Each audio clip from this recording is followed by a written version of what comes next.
अस्सलामुअलैकुम, मैं हूँ आपका होस्ट टीक रामुल्ला नासिर आरडीपी स्कूल से। डियर आज हम इस वीडियो में कुछ बात करेंगे कि आरडीपी कैसे बनती है या काम कैसे करती है, मतलब ये सब कुछ किस तरह जो है वर्क करता है।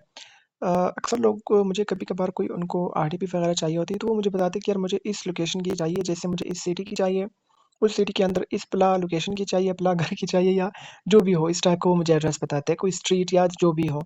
तो वो मैं क्लियर करूँगा और इसमें बताऊँगा कि ये काम किस तरह करता है। ये समथिंग अगर बिज़नेस के बारे में बात करें तो ये बिज़नेस किस तरह काम करता है। देखो, आरडीपी जो है वो कोई इस तरह चीज़ नहीं है कि बंदा 2 क्लिक करके बना ले या खुद से बना ले या बस कोई वेबसाइट होगी जहाँ से आप 2 नंबर क्रिएट करोगे या अपनी तरफ से नंबर ऐड करोगे और आपको ये चीज़ मिल जाएगी। नहीं, आरडीपी किस तरह बनाई जाती है? आरडीपी हम पहले जो है अगर ये बिज़नेस अगर आप बात करें तो हम पहले सर्वर बाय करते हैं। सर्वर के अंदर होता है 192 जीबी रैम या 128 जीबी रैम और मिनिमम 1 टू 8 जीबी रैम होता है और मैक्सिमम जो है वो 512 जीबी तक आप रैम लगा सकते हो। फ़र्क होता है सर्वर के अंदर कौन सा कितना रैम सपोर्ट करता है। कौन से कितना हम वो सर्वर रेंट करते, बाय करते या रेंट करते या कोलोकेशन एक ऑप्शन होता है कि हम अपने सर्वर जो है किसी डेटा सेंटर के अंदर जो है वो रखवाएँ। देन हम उस डेटा उस सर्वर के अंदर अपना सॉफ्टवेयर इंस्टॉल करते हैं। जैसे विंडोज़ ऑपरेटिंग सिस्टम हो गया ना, एंड्रॉयड एक ऑपरेटिंग सिस्टम हो गया, इस तरह लिनक्स एक ऑपरेटिंग सिस्टम हो गया। दूसरा जो है वो मैं नाम भूल गया, उबंटू एक ऑपरेटिंग सिस्टम हो गया। इस तरह जो है वो एक ऑपरेटिंग सिस्टम आता है जो सर्वर को मैनेज करता है। ये तो है, ये हमारे नॉर्मल पीसीज़ को कंट्रोल करता है, हमारे मोबाइल फ़ोन में आ जाता है, लेकिन वो फिर अलग टाइप का सॉफ्टवेयर होता है जो कि पूरे सर्वर को कंट्रोल करता है। देन हम उस सॉफ्टवेयर जो है वहाँ पे इंस्टॉल करते हैं, फिर उसको एक्सेस करते हैं, फिर उसको मैनेज करते हैं। फिर जिस बंदे को जितनी रैम की जो है आरडीबी चाहिए होती है, हम वो बना के देते हैं। लेकिन एक जो है तरीके से हम करते हैं जैसे 2 जीबी, 4 जीबी, 8 जीबी, क्योंकि वो अच्छी परफॉर्मेंस होती है, उसके मुताबिक हम कोर्स को भी एडजस्ट करते हैं। लेकिन वो होता हमारे हाथ में, आप कितनी जीबी उसको देना चाह रहे हो, मतलब वो कितनी जीबी लेना चाह रहा है। तो ये इस तरह सीन होता है। वो सर्वर वहाँ पे चल रहा होता है, लाइव सर्वर होता है, एक एक कंप्यूटर जैसा सर्वर होता है, उसके अंदर नेट कनेक्शन होता है, उसके अंदर सब कुछ होता है। तो ये एक सर्वर हो गया। उसके बाद उस सर्वर के अंदर स्टोरेज भी होती है, ज़ाहिर-सी बात है, 1 टीबी, 2 टीबी जितने भी हमारे नीड के मुताबिक हो। उसके बाद उसी सर्वर के अंदर एक जो है एक्टिव जो है वो इंटरनेट कनेक्शन भी होता है। बिना इंटरनेट के तो काम ही नहीं कर सकता ना ये चीज़। तो वो इंटरनेट कनेक्शन भी होता है। उसके बाद आप जब भी एक आरडीपी बनाते हो तो उसको एक आईपी असाइन होती है अलग से। वो आईपी अलग से बाय करनी होती है, वो सर्वर के साथ नहीं आती है, वो अलग से बाय करनी होती है। फिर उस हर एक आरडीपी को जाके अलग-अलग आईपी असाइन करनी होती है, देन उस आईपी के थ्रू आप उस आरडीपी को एक्सेस कर सकते हो। अब ये आरडीपी जो है वो एक डेटा सेंटर के अंदर पड़ी हुई एक पूरा सर्वर पड़ा हुआ है, सर्वर को छोटे-छोटे पार्ट्स में कट करके एक आरडीपी बनाई जाती है, ये वर्चुअल होता है। तो फिर आईपी असाइन करके आपको वो दी जाती है। अब जो डेटा सेंटर है, जहाँ पे ये सर्वर पड़ा होता है, उसको डेटा सेंटर कहते हैं, डीसीबी कहते हैं। तो वहाँ पे जो है वो हर जगह पे डेटा सेंटर नहीं बनाया जा सकता। ये कोई घर की तरह चीज़ नहीं है डेटा सेंटर, कोई इतनी सस्ती चीज़ नहीं है। डेटा सेंटर 24/7 एक्टिव रहता है। 24/7 वहाँ पे जो है वो जो एम्प्लॉइज़ है वो होते हैं, जो कोडिंग वगैरह जो भी इस चीज़ के एक्सपर्ट होते हैं, क्योंकि ये नॉर्मल बंदे का काम नहीं है। जिसको अलिफ टू ए बे नहीं आती, वो ये काम नहीं कर सकते, बहुत हेवी काम होता है। वो कोडिंग एक्सपर्ट होते हैं, वो जो है वो वहाँ पे 24/7 होते हैं। कोई विंडोज़ एडमिनिस्ट्रेटर होता है, कोई लिनक्स एडमिनिस्ट्रेटर होता है, कोई किसी चीज़ का हर एक फील्ड का अलग-अलग बंदा होता है, क्योंकि ये फ़ील्ड्स बहु अब एक विंडोज़ है, आप देख लो, इसमें 1 करोड़ ऑप्शंस हैं। अब सब हम तो जानते ही नहीं कि इसके अंदर क्या है, हम तो बस क्रोम ओपन करो, बस वीडियो लगाओ, फ़िल्म लगाओ, बस सही है, बात खत्म।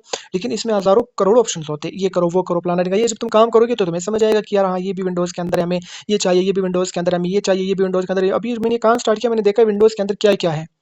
तो अगर मैं अपना एक्सपीरियंस बताऊँ तो मैं भी विंडोज़ का 1% तक मुझे पता हो कि विंडोज़ के अंदर 1% चीज़ें मुझे पता हो, वरना बाकी सारी जो है वो अभी तक मुझे पता नहीं है। ये इतना बड़ा सिस्टम इन्होंने बनाया हुआ है। मज़ाक नहीं है ये विंडोज़ का ऑपरेटिंग सिस्टम समझना और इसको देखना।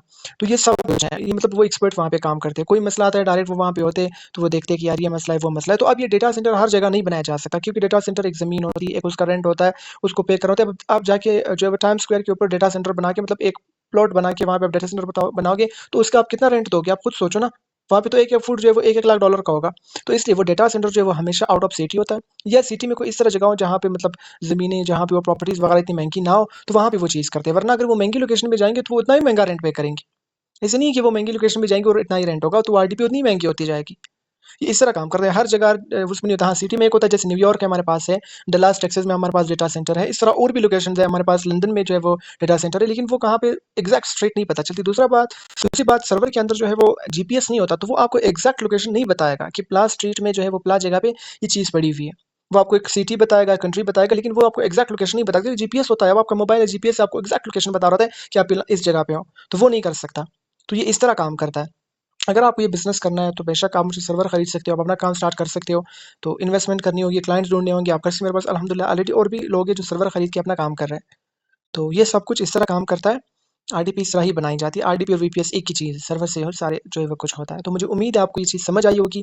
आपकी ये जो छोटे-छोटे डाउट्स थे शायद क्लियर हो गए कि फिर भी कोई डाउट हो, अब एक वीडियो में तो सब कुछ नहीं एक्सप्लेन किया जा सकता, तो आप मुझसे मज़ीद पूछ सकते हैं। इंशाल्लाह जो मुझसे बन सकेगा मैं आपकी हेल्प करूँगा। और हाँ, एक और बात शेयर करना चाहूँगा, अगर आप ये बिज़नेस स्टार्ट करना चाह रहे हो, आप सर्वर वगैरह खरीदना चाह रहे हो, लेकिन आपको ज़ाहिर-सी बात है मैनेज करना कोई इतना आसान काम नहीं है। ये तो मैं विंडोज़ की बात कर रहा था कि इस तरह है, आप सर्वर मैनेज करोगे वहाँ पे आपको कोडिंग की भी ज़रूरत पड़ेगी। आपको किसी मतलब ब्लैक स्क्रीन पे बस आपको ये टाइप करो, वो टाइप करो, ये बहुत ज़्यादा कॉम्प्लिकेटेड जो है मैटर हो जाता है। बंदा सीख सकता है, इसमें कोई शक नहीं, लेकिन स्टार्टिंग में एक बंदे के लिए बहुत मुश्किल हो जाता है। तो अगर आप ये काम स्टार्ट करना चाह रहे हो, आप सर्वर खरीदना चाह रहे हो और आप सर्वर हमसे मैनेज करवाना चाह रहे हो, तो वो भी हो जाएगा। उसकी भी टेंशन नहीं है। आप पेमेंट लाओ, सर्वर खरीदो, आप मुझे बोलो यार मुझे इतनी आरटीपीस बना के दो, मैं वो आरटीपीस बना के आपको दे दूँगा। कल को अल्लाह ना करे आपके सर्वर में कोई मसला आया, तो आप मुझे मैसेज करना यार मेरे सर्वर में ये मसला है, प्लीज़ इसको फिक्स करो, मेरा क्लाइंट ये शिकायत कर रहा है, इसको फिक्स करो। तो वो सारी सर्विसेज़ आपको मिल जाएगी। आपको बस क्लाइंट ढूँढने हैं और अपनी आईडी पे जाके उनको सेल करनी है। बाकी काम आपका सर्वर मैनेज हो गया, जो भी उसका मसला है वो सारे हम आपके लिए देख लेंगे। अगर आप चाहते हो इस तरह भी हम काम आपके साथ कर सकते हैं। तो सर्वर बाय करके उसको सेल करना बड़ा इसमें अमेज़िंग सा प्रॉफ़िट होता है। अगर आप हमसे रीसेलर के थ्रू बाय मतलब आप बाय करके आगे सेल करना चाह रहे हो, उसमें भी प्रॉफ़िट है, लेकिन अपना सर्वर बाय करके उसमें प्रॉफ़िट ज़्यादा होता है, लेकिन उसका फिर झंझट भी इतना ज़्यादा होता है कि आप पहले सर्वर के लिए पे करोगे, आईडीपी सेल हो जाए, ना हो जाए, फिर सर्वर को मैनेज करो, फिर ये करो। अगर आप हमसे करवा रहे हो तो चलो फिर तो आपका जो टेंशन है वो सारा खत्म हो जाएगा।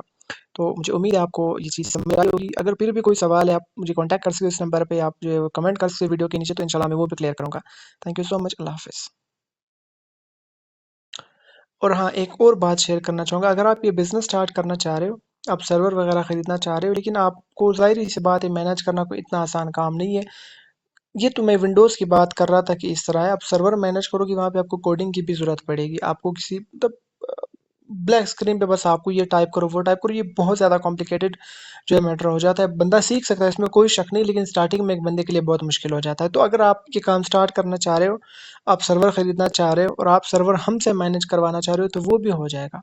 उसकी भी टेंशन नहीं है। आप पेमेंट लाओ, सर्वर खरीदो, आप मुझे बोलो यार मुझे इतनी आरटीपीस बना के दो, मैं वो आरटीपीस बना के आपको दे दूँगा। कल को अल्लाह ना करे आपके सर्वर में कोई मसला आया, तो आप मुझे मैसेज करना यार मेरे सर्वर में ये मसला है, प्लीज़ इसको फिक्स करो, मेरा क्लाइंट ये शिकायत कर रहा है, इसको फिक्स करो।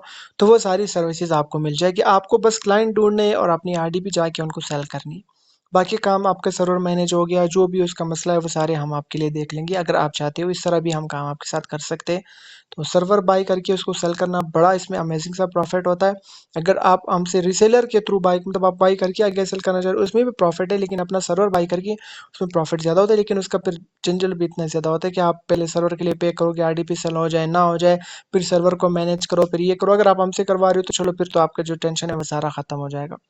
तो मुझे उम्मीद है आपको ये चीज़ समझ में आई होगी। अगर फिर भी कोई सवाल है आप मुझे कॉन्टैक्ट कर सकते हो इस नंबर पे, आप जो कमेंट कर सकते हो वीडियो के नीचे, तो इंशाल्लाह मैं वो भी क्लियर करूँगा। Thank you so much. अल्लाह हाफ़िज़।